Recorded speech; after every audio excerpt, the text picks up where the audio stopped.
novelty store and a French lingerie store in Ventura. She specializes in private consultations on different people for different things. You know, sexuality is a very private thing. It's a very uncomfortable situation for many people. So she uses it as a place to meet, as in private, to get whatever you need to ask, whatever questions you need to ask.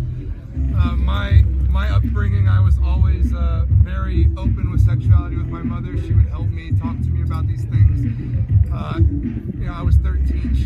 She asked me, you know, why am I stealing her lotion? She bought me a water-soluble lubricant. She saw I had Vaseline. She didn't want me to use that on a girl, you know, so she told me when I was 13, you know, don't use Vaseline on a vagina, you know, you need to use this. And I still wasn't there yet, you know, I was still just doing my thing with girls, but it was knowledge, it was openness, it was nice to have, you know. So I started recognizing that the dualities of intimacy, you know, they start with your upbringing, you know, they really do start with your parents. You know, 75% of women over the age of 35 have not experienced a full body orgasm because in that day and age, parents were not okay with talking about sex with their kids. It was pretty much illegal, you know, in the household, no matter how open it was, you know, they just, because their parents were raised like that, and it's just how it's been. Our culture is very different because there is a very openness in the popular culture with music and everything about sexuality, and it's just very open. So we've been desensitized to a lot of things with sex, but still, I feel like there's not a lot of knowledge. I feel like there's a lot of missing gaps, you know, because, you know, licking somebody like a lollipop or whatever the fuck you hear on the radio is not really, you know, what intimacy is to me, you know, or to whatever. So yeah, you know, it's just how it goes. So, you know, being open with my mom has been very, very helpful for me. I feel like that's the first subject I want to kind of reach on is, you know, kind of look back at your upbringing with your parents, look at how you were raised as a child and see, was it open, you know? Why am I so open about sexuality? Why am I not so open about sexuality? Why am I weird about this? Why am I not weird about that? Why is my partner comfortable at this? My partner, you know, I'm not comfortable with this. It's really just being open, you know, and talking about it. It's not a big deal, you know. We all came here because somebody had sex, you know. It's like, that's just how it goes, you know. Like, and it could have been good sex, it could have been bad sex. It doesn't really matter. We all got in the world somehow, you know. So my goal is throughout my childhood was to master this intimacy thing, not just sex, but actually understanding the female perception, understanding that I'm a male, I think and see the world completely different. The female sees the world completely different. You know, when I was around that age with my mother, she gave me a book called Men Are From Mars, Women Are From Venus. It's understanding that you are from a different planet than this person, because they are a different sex. This has nothing to do with your sex. If you have a penis, you have a vagina, it has nothing to do with that. It has to do with male and female attributes. The male has many female attributes that they could have. The female can have many male attributes. If you're homosexual, if you're whatever, if you're bisexual, it doesn't matter. You know, there's many feminine males, there's many, you know, manly females, and usually in an intimacy relationship, they usually attract the opposite, you know? And it's not, that's just how it goes. Sometimes it's different, that's just how, it's a more regular thing. So I've just noticed that just being open about things is very important, you know? So if you had a very closed relationship with your family and with your parents, with your siblings, and maybe even your friends, you didn't talk about sex with your friends because you were intimidated, or you weren't performing like they were talking about shit and it wasn't like that for you. Whatever it is, you know, it's not a big deal. We're all at different points in our lives, and it's just truly understanding that you're looking through your own perception, and that's it. Nobody else knows your perception but you know, so and own that, you know, and you need to be with somebody who owns that, who knows that they have their perception and they own that, and that you have your perception, and that's okay. And that's accepted 100%. And that's really like the duality of intimacy is acceptance. You know, you have to accept your partner fully, selfless, you know, being just understanding your partner, and if they fuck up, because that's what they usually do, it's kind of just understanding that and not getting angry, but manifesting positivity, manifesting change in the future. And that it doesn't help with negativity, you know, it doesn't help with yelling or getting mad or entering negativity to the relationship, because that's only going to send you down a downward spiral. So it's truly about being open and about talking about things. So why aren't you getting me off? You know, why aren't you getting me off the way you want me to? Why, you know, if you like this, why aren't you telling your partner? You know, so the first step for me was my mother. You know, was very open with us. The second step was my partner. You know, was being open with my partner and trying to master that, and that is never ending. You're never really going to master that. It's just a constant learning process. I feel. So that's, yeah, I want her to give it something. Yeah. So this is exciting for me because I've owned my shop for 7 years, and I did not own my shop, Trystology in Ventura, which started out as a sex toy store. You know, now it's high-end lingerie and sensual products. I call it sensual products for passionate play, so none of this sex toy stuff. But I've never had this opportunity to speak with Nathan and hear his perspective, which is really kind of cool for me. So we've been talking about this the last couple of days. When I launched my store, it was about empowering women to own their sexuality and enhance the relationship of couples. So, and it doesn't matter what couple, you know, we're a sex positive, gender neutral, we're a really open shop, and so it's just, we do have a lot of female-centric focus, because what I've learned in the last 7 years is that our society, and Nathan kind of touches on it, our society kind of says it's the man's job to please the woman. Does anybody else kind of feel that? It's the man's job to please the woman. And then if the woman's not satisfied, I love hearing Nathan because he's like, I just want to make sure she's satisfied. If the woman's not satisfied, men kind of go, it's like, it's his fault, you know, that she wasn't pleased, right? And so what I'm trying to do, and what I think Nathan is trying to do as well, is women owning their sexuality, or men understanding their partner and figuring out how to please their partner. But when a woman owns her orgasm, when a woman owns her sexuality, then the time of partners coming together, it's about fun. It's about fun and enjoying. And there's not this stress of, oh my God, I have to please her. Oh my God, I have to give her an orgasm. And if she doesn't, it's my fault. So I'm trying to remove those kind of stigmas from the sexual relationship. Does that make sense? Yep. Has anyone else felt that pressure? Men, there's a lot of men here. Do you feel the pressure of pleasing a woman? Yeah. I had a 67-year-old man and his wife in my store, and I gave them that scenario, and the wife looked at him. She'd been with him for 40 years. She's all, do you feel that? And he said, yeah. So I think it's really important, and our society has this stigma about self-pleasure, especially like for women, you know, there's a little bit of, like, people don't talk about it. I have a 25-year-old gal who worked for me, and she was Catholic, but her mom told her that if she touched herself, that she would go blind, or something. So she, even though she worked in my sex shop since she was 18, she still has an issue with self-pleasure. She has to use a tool to be able to do it. She can't physically use her own fingers because, like Nathan said, you know, our upbringing can color the way that we see our sexuality and our bodies and our masturbating or orgasm or self-pleasure. So, anybody have any questions? Yeah, sorry, I just want to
upbringing, you know, and then you start getting in relationships with people who you don't know, you know, and it's like, even if you've been with them for a year, you don't know them, you're not going to learn everything about them, you know, so it's a constant learning process about someone, you know, they've been alive for 20, 30, 40 years, you know, by the time you're with them, so you don't know, you know, you have an endless lifetime to learn about this person, you know, so really, like, the most positive thing you could do to the relationship is communicate about it. It's like, oh, well, hey, I really like it when you do this, or hey, you know, you can do this to me anytime. Or it was like, okay, well, it's a very nice thing to know, you know, you don't have to guess, you know, you don't have to, oh, well, does she like this, like, or oh, does he like this? It's like, no, he does, you know, and there's just many things you can do with guys, you know, with girls. If a guy's having problems giving someone an orgasm during intercourse, it's not, I wouldn't say it's a big issue for the women, as long as the man takes it into consideration to get her off before with oral, you know. If the woman has the orgasm in the sexual act, the woman is okay with that, you know. Obviously she does want, you know, maybe she wants a G-spot stimulated orgasm, maybe she wants that, but you know, if the man has recognized, like, hey, like, sometimes I can't always do this for you, but every time I'm gonna go down on you and get you off before, then there's a working relationship there. Then the woman sees that he's trying, and then she wants to give him. Now the woman is doing more for him because he's not taking her feelings into consideration, you know. And there wouldn't have been that without communication. If you didn't tell your partner, he wouldn't have gotten to that point. So there's two things that we just talked about. One is the communication piece of it, and the other one, no, I just lost it. Communication. Okay. Oh, and orgasm. So the statistic, in case nobody knows, the statistic for women is that 70 to 80% of women do not have an orgasm during lovemaking. I can say it again. 70 to 80% of women do not have an orgasm during lovemaking. And so this is why I feel like it's really important to figure out how your own body works. Because if you're having a sexual relationship with somebody and you're like having lovemaking and you realize I'm not gonna have an orgasm and you want one, you're waiting for someone to give it to you, then you're not gonna maybe be satisfied at the end of it. So if you can figure out what works for you, then that's I think why we want to talk about this, to kind of dispel this idea that someone else has to give you the orgasm. It's wonderful if they do, but it's about both of us sharing this wonderful time together and enjoying this intimacy and active lovemaking as a partnership, not just me receiving or you receiving. It's together. The second part of what Nathan was talking about was communication. And I had one of my first seminars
months, you've learned something about them, they've learned something about you, you know what they like, you know, and it's a learning process. So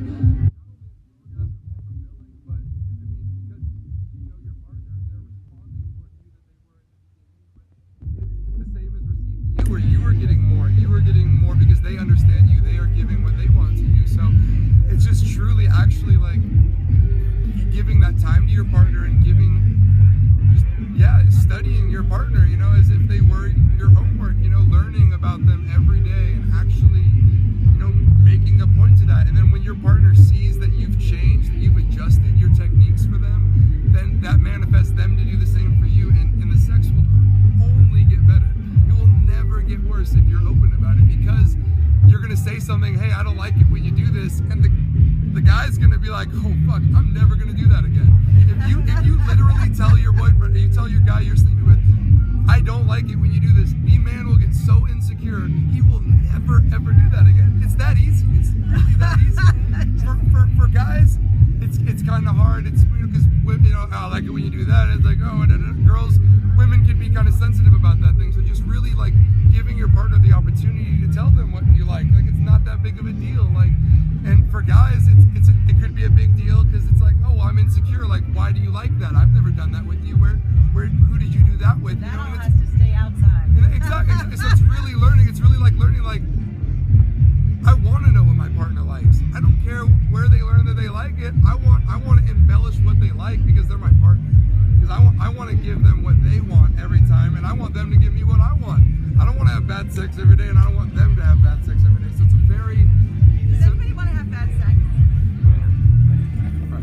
So the third part to our class is for me. She's gonna go off on the female perspective of this, but of interactive toys, of using different tools, you know, in the bedroom just to spice it up. So let me say one part.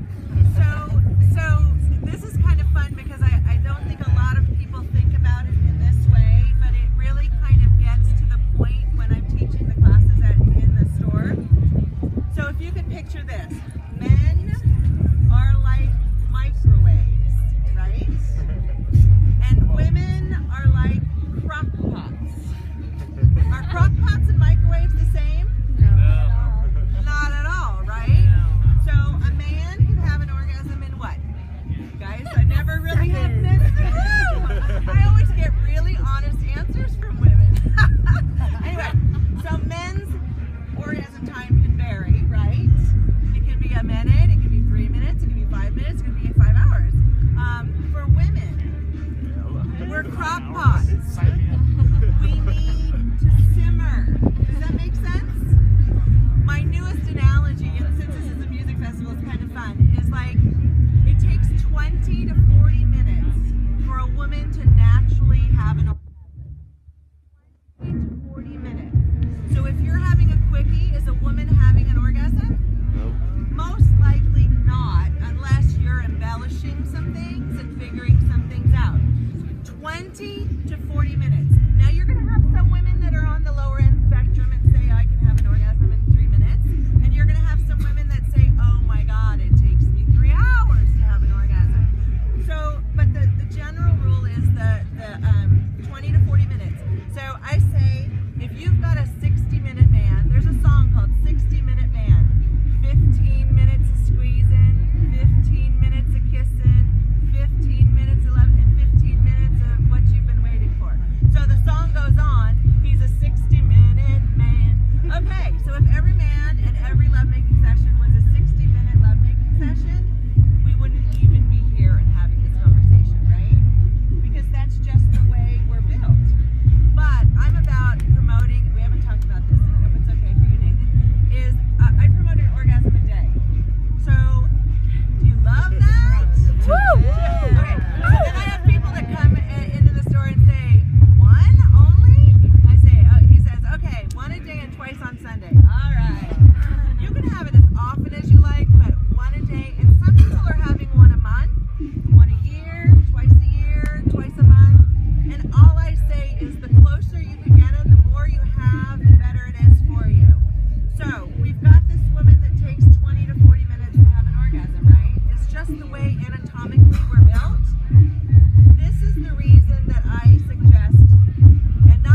toy, I noticed that introducing a toy into the relationship did take this pressure off my husband, and I didn't realize that that was inhibiting us from moving forward and having a more frequent lovemaking session. So it does really help.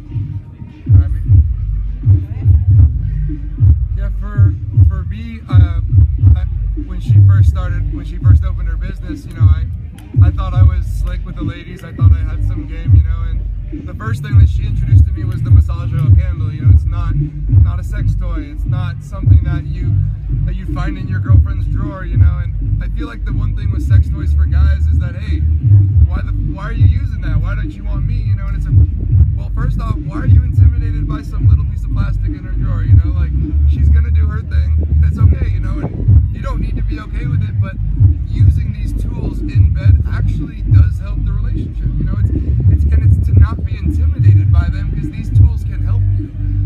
You are not against, you know, her member in her closet. You are on his team. You know, you are both getting her off. You know, you guys are on the same team together, and he doesn't have a heart, he doesn't have a pulse, so you're all good. You know, you don't gotta worry about it. I always say the toys don't have hands, lips, skin, scratchy beards, whatever it is you like about your partner, that is not in this. And I don't care if you use it for 30 days. Your partner walks in the door, you're gonna go.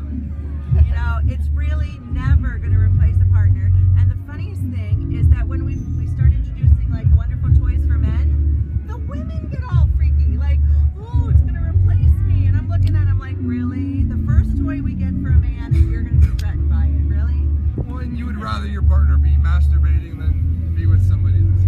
Right. That's a basic fact. Glad we put that on the table. It's not a big deal. It's awesome. Thank you, baby, for using that. Thank you, baby, for getting yourself off to the full extent and not being dissatisfied while I'm gone, so that we can do this. I mean, I've been putting on a festival. You know, it's very hard to be present sometimes. You know, so you just have to accept these things. It's just all acceptance. You know, truly. You know, and so my whole spiel. You know, when I go with her to trade shows to help her sell and to help, you know, my mother's business, because this is my mother and I want her to be successful no matter what. You know?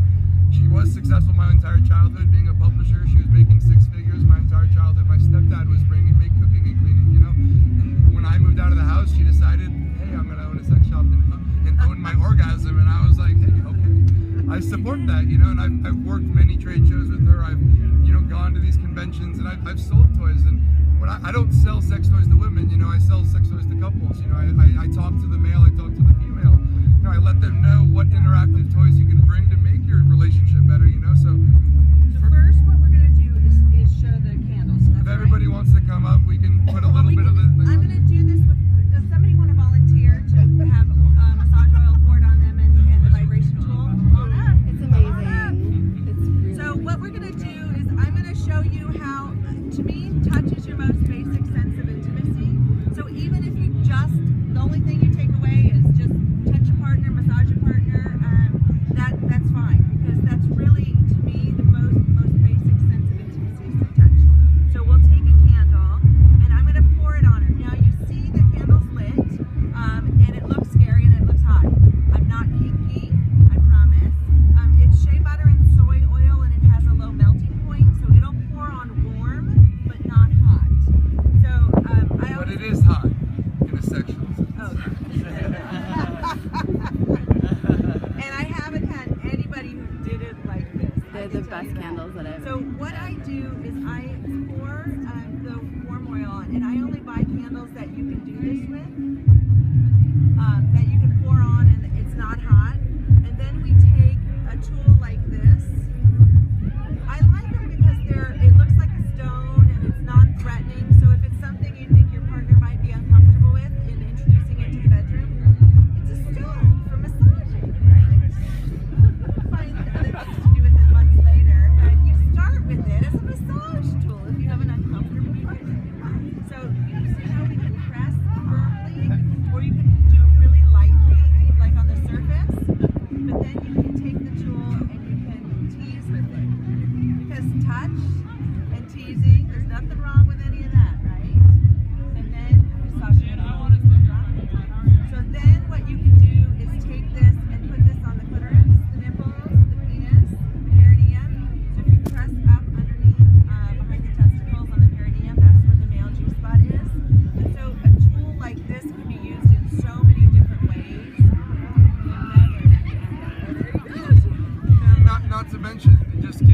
partner a massage, and exchanging of massages before sex is legitimately one of the best things you can do before the action. You know, like I've just rubbed my partner from head to toe naked. I've enjoyed, looked at her body, touched every inch of her body, and then I get to sit, I lay down, and she has to massage me, and she's very aroused. She just wants to jump on me, but I'm not forcing her. I'm teasing her to have her give me the massage, and then at that point and there's no foreplay like it. You've just given 2 full body massages. You're covered in this really nice soy oil. What else do you want to do? You know, you want to go to sleep? No. So it's just the very start of it. You know, the second thing that she introduced to me was you know, the bullet.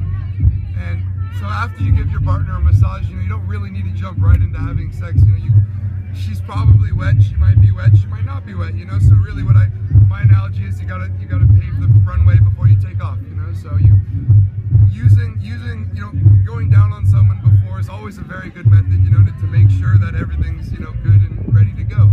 But I learned there was another tool I could use during oral. You know, I could take it to the next level, and I could stimulate her G-spot and her clitoris at the same time during oral. And you know, it's not that I was bad at oral before. It's not that I didn't have, you know, the ABCs down or whatever the hell I'm doing.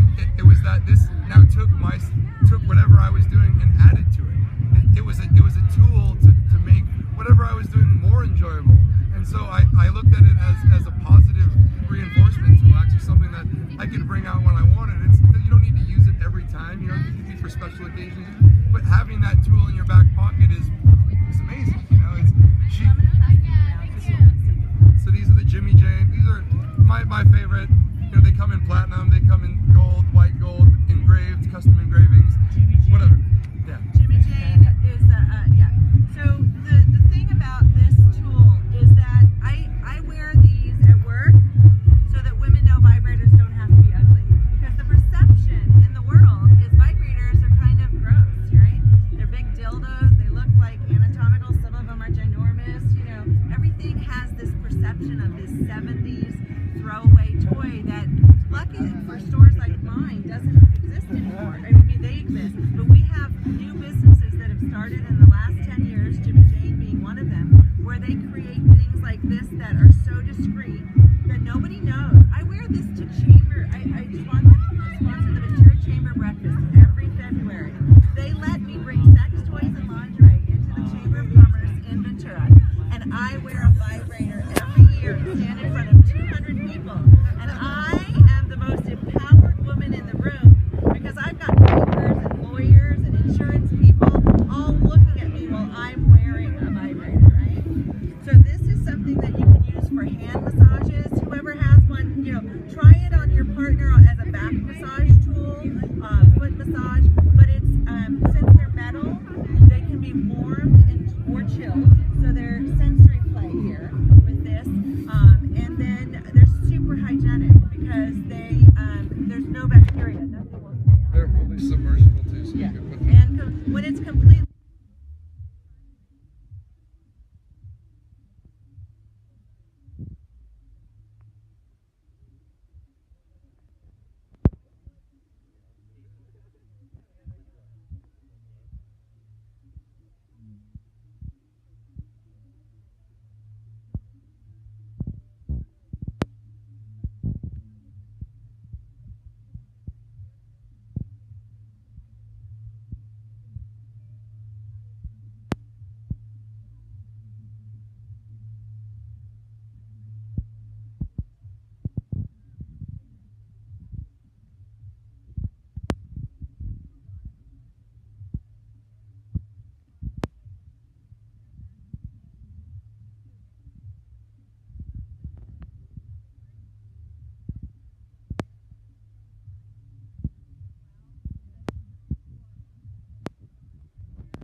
the third step to my 3-step process, which I sell to people when I'm with my mother and these things, is first the massage oil candle, you're prepping your partner.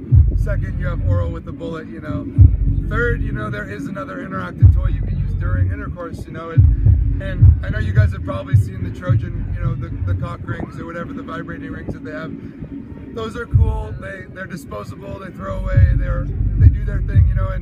But there are a lot nicer ones. There are a lot. Some of those are tight. Some of those are too whatever your thing is.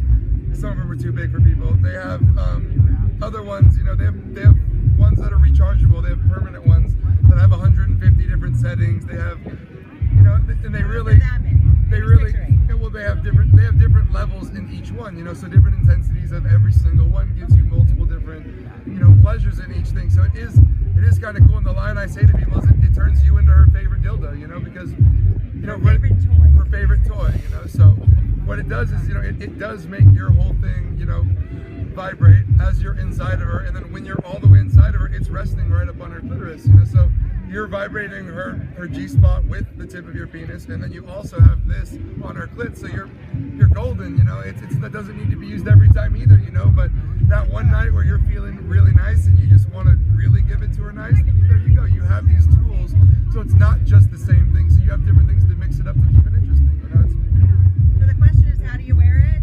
This one's kind of bulky. They have a lot more smaller ones, and yeah. So the benefits are that it reaches out toward the clitoris. See how it's kind of, so it goes on the penis right at the base and it's upwards when you're in face-to-face missionary style position. The thing I learned this year is they had a diagram of this. You turn it upside down for doggy style. Yeah, of course. Of course. But how cool is that, right?